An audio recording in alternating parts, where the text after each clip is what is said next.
चंदन मिश्रा के शूटर्स का नया वीडियो आया है। शूट करने के बाद चंदन मिश्रा को शूट करने के बाद नया वीडियो सामने आया है। पारस अस्पताल के बाहर देखे शूटर्स, वीडियो में शूटर्स भागते हुए दिखाई दे रहे हैं। ये देखिए तस्वीरें, गोली मारने के बाद भागते हुए दिखाई दे रहे हैं शूटर्स। 5 शूटर्स की तस्वीर हमने आपको दिखाई थी, वो सीसीटीवी भी सामने आया था। और फिर इस पूरे गोलीकांड को अंजाम देने के बाद, गोलियां बरसाने के बाद भागते हुए दिख रहे हैं। पारस अस्पताल के बाहर का ये तस्वीर आपको दिखा रहे हैं।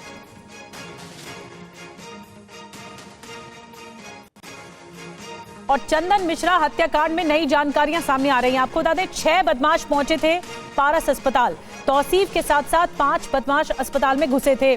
6ठा बदमाश बाइक पर इंतजार कर रहा था और अस्पताल के पास हेलमेट पहनकर इंतजार कर रहा था। यानी कुल मिलाकर इनकी जो साठगांठ थी वो 6 बदमाश थे।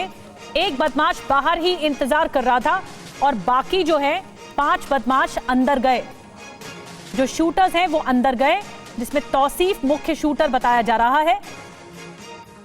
एक बदमाश इन सभी बदमाशों का इंतजार बाहर कर रहा था। ये देखिए पहले एक एक करके मिलते हैं और पूरा ग्रुप बनाकर, पूरा समूह बनाकर अंदर दाखिल होते हैं पारस अस्पताल के। और चंदन मिश्रा के शूटर्स की नई तस्वीर भी सामने आ गई है। इस बीच आपको बता दें बाइक पर आए थे चंदन मिश्रा के शूटर्स। बाइक पर 3 शूटर्स दिखाई देंगे आपको, हम जो तस्वीरें दिखाएंगे।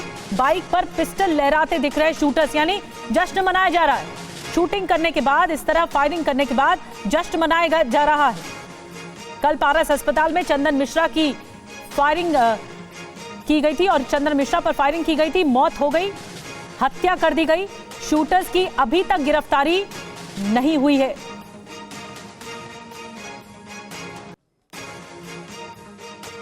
तो 4 वीडियो सामने आ चुके हैं। पूरी वारदात को और अच्छी तरह समझाने के लिए ये 4 वीडियो आ चुके हैं सामने अब तक शूटर्स के। और आइए 4 तस्वीरें थोड़ा विस्तार से आपको दिखाते हैं। जो पहला वीडियो आपको हम बताने जा रहे हैं वो अस्पताल के बाहर प्लानिंग का है। यानी पहले प्लानिंग रची गई कि अंदर जाकर फायरिंग करनी है, मारना है चंदन मिश्रा को। ये देखिए अस्पताल के बाहर पहले प्लानिंग की गई। ये आप देख रहे हैं, ये जो तस्वीरें आप देख रहे हैं, इसी यहीं पे शूटर्स खड़े हुए थे, बदमाश खड़े हुए थे। यहाँ पर पहले प्लानिंग की गई और फिर उसके बाद अंदर दाखिल होते हैं। अब अस्पताल में एंट्री की जाती है। देखिए समूह बनाया जा रहा है, एक एक करके बदमाश आ रहे हैं और फिर अस्पताल में एंट्री कर रहे हैं। ये देख रहे हैं आप गोल घेरे में, ये समूह बनाकर एंट्री करें। ये जो दीवार है ये अस्पताल से सटी हुई है। अब देखिए अंदर दाखिल होते हैं। जिस वार्ड में, जिस अस्पताल के कमरे में चंदन मिश्रा मौजूद थे, अब ये अंदर एंट्री करके सारे बदमाश, सबके हाथ में बंदूक देख रहे हैं आप, सब अंदर एंट्री करते हैं। पहला ये आगे बढ़ रहा है और जैसे ही आगे बढ़ता है 209 कमरा नंबर है और आगे बढ़कर फायरिंग शुरू कर देता है। अब चौथा वीडियो, बाइक से फरार हो जाते हैं ये शूटर्स और ऐसे हथियार लहरा रहे हैं जैसे एक जश्न मनाया जा रहा हो कि बहुत बड़ा काम करके आए हैं। ये चौथा वीडियो है जो हत्याकांड के बाद का, गोली मारने के बाद का सामने आया है। तो ये 4 वीडियोस बताने के लिए काफी हैं, जो ये बता रहे हैं कि कितने बेखौफ हैं ये बदमाश। और उसके बाद अब पुलिस क्या कर रही है, पुलिस किस तरह से तलाश कर रही है और ये जो गुंडागर्दी है उसको, पुलिस का एक्शन इस पर क्या देखने को मिल रहा है। रुपेश हमें ज्वाइन कर चुके हैं, सीधा पटना चलते हैं। रुपेश, इस मामले में अब तक कार्रवाई क्या हुई, क्योंकि कई वीडियो सामने आ चुके हैं, कई सीसीटीवी है, कई सीक्वेंस आ चुके हैं बदमाशों के, लेकिन पुलिस की जो तफ्तीश है, पुलिस की जो कार्रवाई है, वो किस दिशा में आगे बढ़ रही है? देखिए पुलिस छापेमारी तो कर रही है, लेकिन अभी तक पुलिस के हाथ खाली हैं। सीसीटीवी फुटेज के आधार पर सभी की पहचान कर ली गई है। इससे ज़्यादा बताने के लिए पुलिस के पास कुछ भी नहीं है। कौन लोग शामिल थे, सिर्फ यहीं तक पुलिस की तफ्तीश रुकी हुई है, पहचान कर ली गई है। उसके आधार पर पटना के फुलवारी शरीफ से लेकर के शाहाबाद के बक्सर तक में छापेमारी चल रही है। लेकिन किस गैंग ने कराई, किसने सुपारी दी, बात ये भी सामने आ रही है कि तौसीफ उस बादशाह को 10 लाख रुपए की सुपारी मिली थी।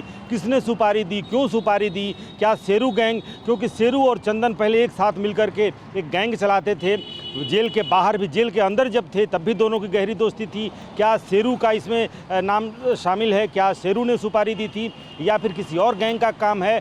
पुलिस के पास अभी तक सिर्फ स्पष्ट तौर पर बतलाने के लिए कुछ नहीं है, इसके सिवा कि गैंग की पहचान कर ली गई है और हम छापेमारी कर रहे हैं। लेकिन चंदन मिश्रा जब से जेल से बाहर आए पैरोल पर, उसके बाद से ही यह गैंग पीछे लगा हुआ था और उनके गांव भी गया था। बक्सर के जो गांव जहां पर जब चंदन मिश्रा पहुंचे उनका भव्य स्वागत हुआ, फूल मालाएं और रील्स तक बनाई गई। उसमें भी वो दो जो 6 शूटर दिख रहे हैं उसमें से 2 शूटर्स उनके गांव तक उनके पीछे थे। इसका मतलब है कि उनसे पहले से चंदन मिश्रा से वो पूर्व परिचित रहे हैं, वो उसके गांव तक भी रहे, कुछ रील्स में भी दिख रहे हैं। इसके अलावा चंदन मिश्रा जब पटना आए थे तो पटना वो गया था सिटी सेंटर मॉल में, उस मॉल तक में चंदन मिश्रा के पीछे पीछे इस गैंग के 2 शूटर्स वहाँ तक भी थे।